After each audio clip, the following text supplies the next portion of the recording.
আসসালামু আলাইকুম ওয়া রাহমাতুল্লাহি ওয়া বারাকাতুহু। প্রিয় শিক্ষার্থী বন্ধুরা, আমরা যেখানে ছিলাম, আমরা আমাদের WooCommerce শপ পেজটা রেডি ছিল, আমাদের মাই অ্যাকাউন্ট পেজ, এই বিষয়গুলো অনেক কিছু বিষয় রেডি ছিল। আমরা জাস্ট আমাদের একটা স্টার্টআপ থিম আমরা একটা ইনস্টল দিয়েছিলাম। তো চলুন আমরা আমাদের এই থিমে কিভাবে আমাদের সিস্টেমগুলো অ্যাক্টিভ করতে পারি সেই বিষয়টা দেখার চেষ্টা করছি।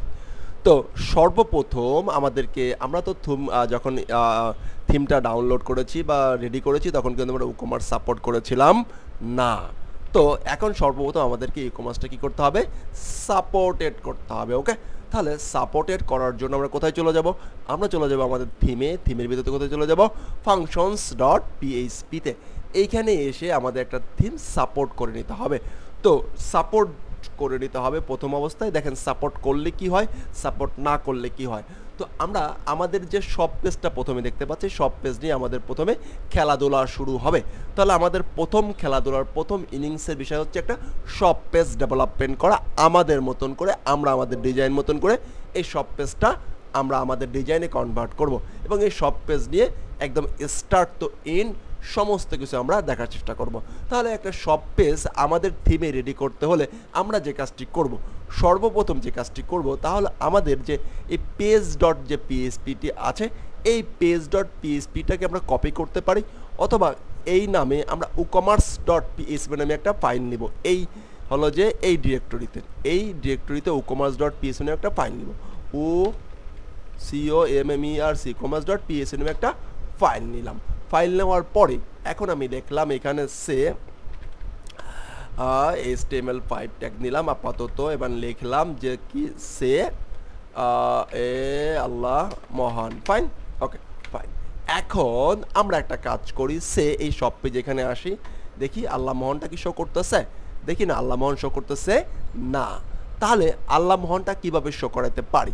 তাহলে এই থিমটাতে আমাদেরকে কি সাপোর্ট করানো নেই, WooCommerce সাপোর্টেড করানো নেই। তাহলে WooCommerce সাপোর্টেড করার জন্য আমরা চলে যাব কোথায়? ফাংশন ডট পিএইচপিতে। তো আমরা ফাংশন ডট পিএইচপিতে আসলাম অ্যান্ড আগেরই একটা অ্যাড থিম সাপোর্ট, এই যে আমরা এগুলো জানি আমাদের কীভাবে সাপোর্ট করাতে হয়। তো অ্যাড থিম সাপোর্টের ভিতরে আমি WooCommerceটা শুধুমাত্র লিখে দিলাম।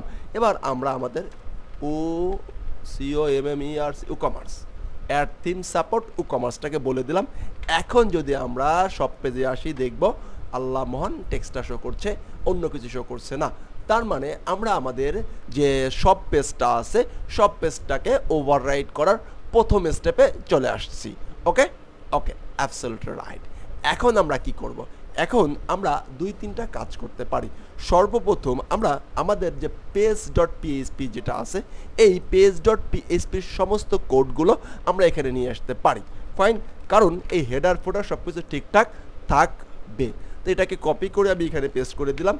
এখন আমরা এটাকে একটু চেক ডাউন করি যে কী অবস্থা, কি আসছে। দেন এন্টার বাটনে ক্লিক করার সাথে সাথে আমাদের প্রোডাক্ট ডিজাইনটা চলে আসছে, সব কিছু চলে আসছে। রাইট, পেজে যা যা ছিল সব কিছু চলে আসছে। যদি এই ডিজাইনটা যদি এরকম না, আমরা এটাকে আরেকটু অন্যভাবে করতে পারি কি না? তো এখন মূলত এইখানে কি হয়, এটাকে আমরা আপাতত এই যে দৃষ্টিকোণ থেকে এই যে মেইন কন্টেন্ট যা আছে এগুলো কী করে দিলাম, অফ করে দিলাম। ওকে, এখন আমরা কি করব? এখন আমরা দুইটা জিনিস চেক করব। একটা হচ্ছে হ্যাভ পোস্ট, আমাদের পোস্টটা আছে কিনা। ওকে, তো হ্যাভ পোস্ট এটা চেক করার জন্য আমরা যে কাজটি করি বা করতাম, এখন করব, সেটা এখন আমরা করে দিচ্ছি। ফাইন, জাস্ট পিএইচপি লিখলাম, এখন লিখব ইফ যদি কি হ্যাভ আন্ডারস্কোর পোস্ট পোস্ট, এই ফাংশনটা যদি থাকে তাহলে কি করবে? তাহলে হলো যে চেক এর ভিতরে প্রবেশ করবে অ্যান্ড আমরা এখানে একটা করতে পারি এন্ড ইফ। ফাইন, তা চেক করলো। এইখানে হলো যে আমরা যেটা চালনা করব, দেখি যে পোস্ট আছে কিনা সেটা আমরা চেক করতে পারছে কিনা। ওকে, পোস্ট আছে। ফাইন, আমরা এটাকে দেখলাম যে পোস্ট আছে। ফাইন, এখন এখানে ক্লিক করলাম, দেখি কি অবস্থা, পোস্ট আছে মেসেজটা দেয় কিনা। এই যে পোস্ট আছে মেসেজটা দিয়েছে, তার মানে হচ্ছে এখানে লিখি যে প্রোডাক্ট আছে, PROD প্রোডাক্ট আছে। Fine, okay fine. এখন আমরা যদি এখানে যাই, দেখি কি অবস্থা, প্রোডাক্ট আছে। তার মানে আমরা সব পেজটাকে কি করতে পারতেছি, সেট করতে পারতেছি। Okay fine. এখন আমরা কি করব? এইখানে তো আমাদেরকে প্রোডাক্ট আছে এটাও চললে হবে না, আমরা আমাদেরকে যে বিষয়টা নিয়ে আসবো তা হলো যে WooCommerce কন্টেন্ট, WooCommerce কন্টেন্ট, এই লুপটা মূলত, এই মেথডটা মূলত এখানে চালাইলে WooCommerceর সমস্ত প্রোডাক্টগুলো এইখানে শো করবে। তাহলে কি লিখবো? মেথডটা হচ্ছে WooCommerce, COMME WooCommerce underscore content, CONTENT content. Hadi ভাই এইটা কি বোঝার কিছু আছে? না ভাই, এখানে বোঝার কিছু নাই, এখানে কোনো লুপ টুপ কিচ্ছু চালানো লাগবে না, জাস্ট WooCommerce কন্টেন্ট এই বিষয়টা দিলেই শেষ হয়ে যাবে, আর কিচ্ছু লাগবে না। Fine, absolutely fine. এখন আমরা এটা লিখলাম, এখন আমরা লেখার পরে সে স্পেলিং, আমরা স্পেলিংটা ভুল করা যাবে না, আর কিছু সব ঠিক আছে। COMMER, একটা কাজ করি, কাজটা হচ্ছে যে সে একই কথা, সমস্যা নেই, তারপর আমি বানানটা ভুল না হয় ফাইন সেটা চেক করতে চেষ্টা করছি।